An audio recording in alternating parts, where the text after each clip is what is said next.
Free radicals, friend or foe? The surprising truth about reactive molecules: for years, free radicals have been cast as villains in the story of human health, linked to aging, cancer, and debilitating diseases like Alzheimer's.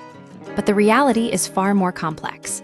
The body constantly produces these unstable molecules as a natural part of essential processes, from breathing to fighting off infections. So, are they truly harmful, or do they play a hidden role in keeping us alive?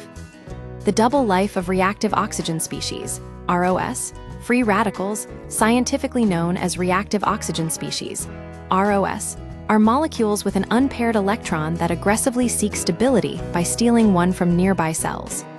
This can damage DNA, proteins, and cell membranes, triggering a destructive chain reaction.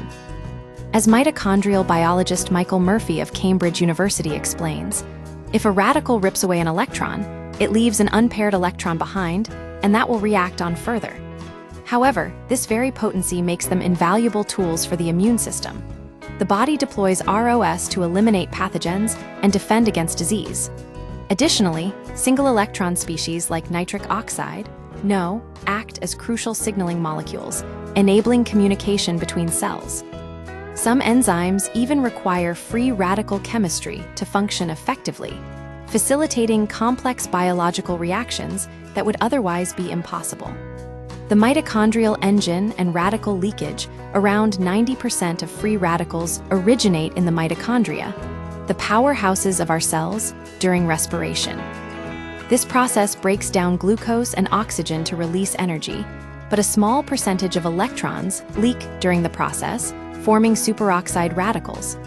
These then convert into hydrogen peroxide, which can cause further damage in the presence of iron, creating even more reactive hydroxyl radicals. This is not a malfunction, it's an inherent part of cellular function. The body has evolved defenses. Antioxidants like vitamins C and E neutralize radicals, dedicated enzymes convert them into safer forms, and the glutathione system acts as a sacrificial sponge, absorbing them before they can cause harm. When balance tips, environmental stress and hormesis problems arise when environmental factors like UV exposure or excessive alcohol consumption overwhelm these defenses. UV radiation, for example, can excite molecules that transfer energy to oxygen, creating highly reactive forms that attack fats and other biological compounds.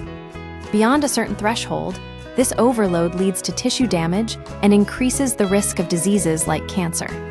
But recent research suggests that controlled exposure to free radicals can actually be beneficial, a phenomenon known as hormesis.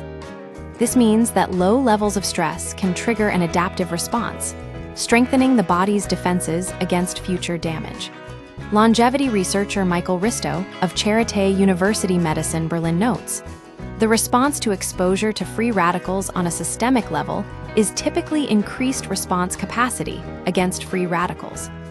The paradox of exercise: why antioxidants can hinder performance. This hormetic effect is strikingly evident in exercise.